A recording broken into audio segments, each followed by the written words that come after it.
What is up, Earthnoids and Spacenoids? I am just a simple new type, and in this episode, we are returning to the Grips conflict as we continue the manga Zeta Defined. Last time, Stephanie convinces the Chamber of Commerce of Hong Kong to fight against the Titans and put their money where their mouth is. Meanwhile, in Axis, Haman and her engineers developed the Qubeley over the past 10 months. However, another mystery is unfolding on the asteroid. This time, a secret group plots against Haman and the current high command at Axis. Gotten, of all people, tries to solve this on his own, and Haman lets the public's opinion get the best of her. So let's get into this.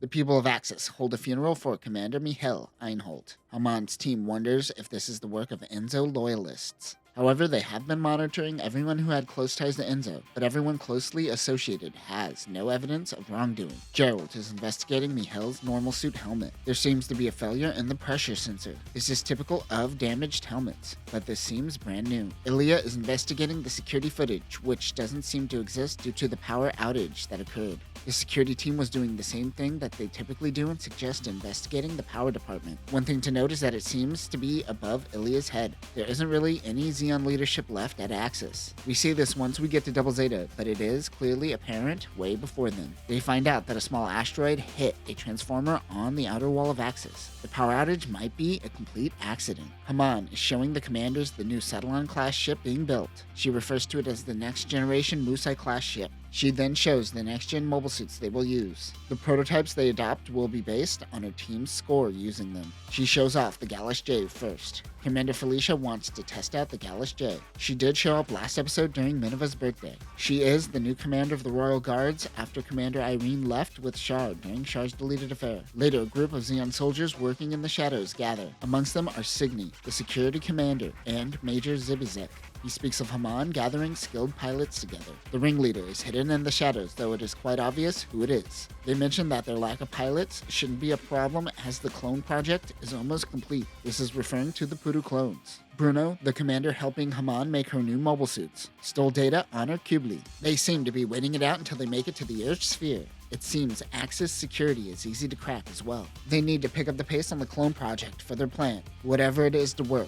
Gotten overhears the Shadow faction talking shit about Haman's leadership. He is curious ever since he heard Major Zibizek speak up. He decides to do some research on him. He was a part of Girin's faction and a part of the Musai-class ship, the Gualmel, during the One-Year War. He starts to find a connection amongst the Shadow faction and members of the Gualmel. Bruno and Signy were a part of the Gualmel crew. Gotten needs to act. Zibizek goes to Axis New Type Labs to meet with Dr. McCartney. He gives him the data collected on the Qubeley with the intention of mass-producing the unit in secrecy. He will make it happen, but also mentions that Haman already knows about the clone program. He also says this isn't going to be cheap. We learn that Zibizek not only has access to Girin's private reserve, but his Shadow faction also funded Enzo's faction. They are the faction behind the faction. Later, Haman visits McCartney and demands to know every part of the process of the clone project, or she is going to shut it down. The doctor agrees to her demands, but refuses to tell her how many clones he has already made. He says that his orders come from a Zabi, and someone from the Xeon royal bloodline, like Minerva, can order him to answer. Maharaja Khan was a military man, but the Khans were never a part of the Xeon royalty, and in fact hinted at being a Daikum loyalist. The Xeon royalty is essentially just the oligarchy of Side 3 that helped funded the principality. McCartney shows Haman, El People or Puru. I usually like to translate things here instead of weaving out, but Pool sounds dumb, and Puru fits her character way better. What do you guys call her? Let me know in the comments. Haman is reminded of Rebecca Fanning and Yayoi from Char's deleted affair. She doesn't want child soldiers to be made on Axis. She takes Puru and says, from this day forward, you will live in the palace, where she could play and grow up like a normal girl. As Haman leaves Axis New Type Labs, Glimmy enters and says, I heard you were talking about Xeon royalty. Let me know everything you know. Remember, Glimmy is a part of the Toto family, which is royalty, albeit he is adopted.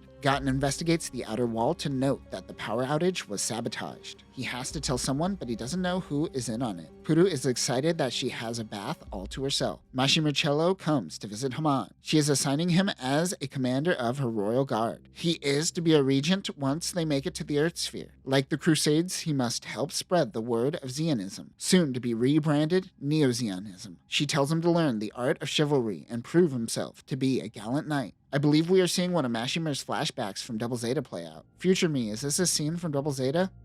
Thanks, future me. Everything seems off about this investigation. Gerald says that some say that Mihail was on his way to speak with Commander Jaroslav before he died. They will need to keep an eye on him for now, but they can't investigate without anything solid. Meanwhile, Gotten enters the officer's quarters to speak with Commander Jaroslav. One thing to note is that Gotten isn't an officer yet. He asks of where he was during Mihail's death. He was in D Block. Mihail sent a messenger to meet via a subordinate, but Jaroslav has never seen this guy on Axis before. Gotten asks if it is Bruno, and he says no. He leaves him alone. Gotten begins panicking and thinking Jaroslav is in on it and becomes paranoid. Haman goes to meet with her sister, Sarana Karn, at her place. Sarana mentions that word on the ground is the soldiers don't think they are ready to go to war with the FF. Haman feels like she is failing as a regent. Sarana wishes that Natalie were here at times like this. She tells her sister not to bring that name up. Spoilers for Char's deleted affair. Natalie was Char's baby mama, who was murdered by a mad scientist, which could have been stopped by Haman, but she chose to do nothing. Many of Maharaja Khan's supporters left with Char. It all started when Natalie died. They wish Char was here. It will be over 1 year until Axis makes it to the Earth sphere.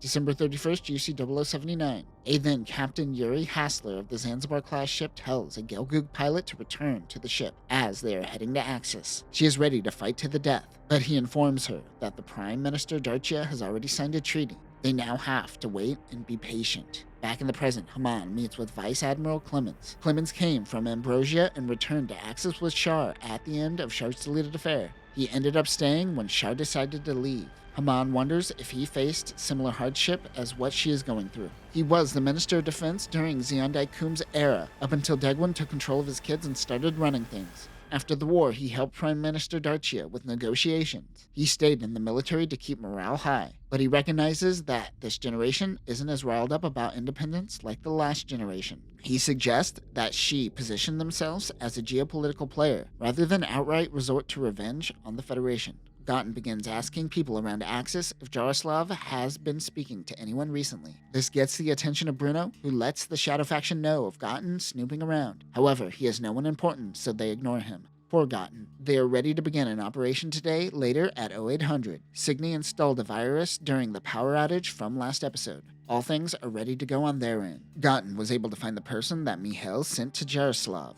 But the commander gets a message from Commander Clemens and leaves the room. However, Gotten knows that Clemens doesn't send electronic messages, for reasons exactly like this. Karasun is looking at the Arjarja. She is running a test today, but her test isn't for another 8 hours. She's just here to get turned on and make the mechanics feel awkward. Haman is informed that something happened to Clemens and Jaroslav. Gotten is missing something. That is when he stumbles on to Yuri Hassler's Zanzibar during the 1-year war. Yuri left to assist Delaz 3 years ago. He realizes who the Mobile Suit Commander of the Zanzibar is. One of those spiky-looking mineral rocks fell onto Clemens. Jaroslav protected Clemens and was killed on impact. I always said those jagged-looking rocks inside the asteroid looked dangerous. Albeit we will learn this is sabotage. Haman visits Clemens in the hospital. He whispers a code in Haman's ear, but dies before finishing. The code was from a data chip left by Irina, who left with Char. Gerald is trying to crack the code. That is when Commander Felicia contacts Haman. She can't trust anyone and wants to talk to her privately. At that moment, the Axis Central Control Room notes that there is a cyber attack and the network is going down. Haman meets with Felicia, who pulls a gun on her.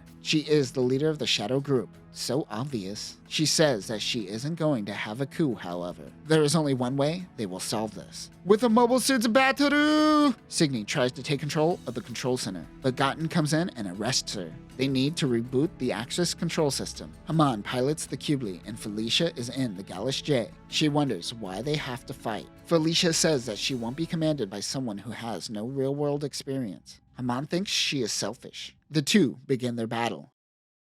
And that will do it for this episode. Axis has a history of people struggling with following command, and it seems these struggles plague the citizens on the asteroid all the way up until they make it to the Earth sphere. What a hostile life they live. Top that off with the fact that Haman's army of commanders she is building is all young people with no real-world experience. It is no wonder that Felicia is doing what she is doing. Also, I get the feeling that the old Royal Guard commander Irene, who was a small side character, was kind of the one secretly holding Axis together. Next time, Mashima and Kara will come to help Haman. They will unlock Clemens' message, and Haman will hear the secret message left by her father, Maharaja Khan. But that will do it for now, new types. Remember, if you are on Axis, watch your back, trust no one, and carry a knife. Peace.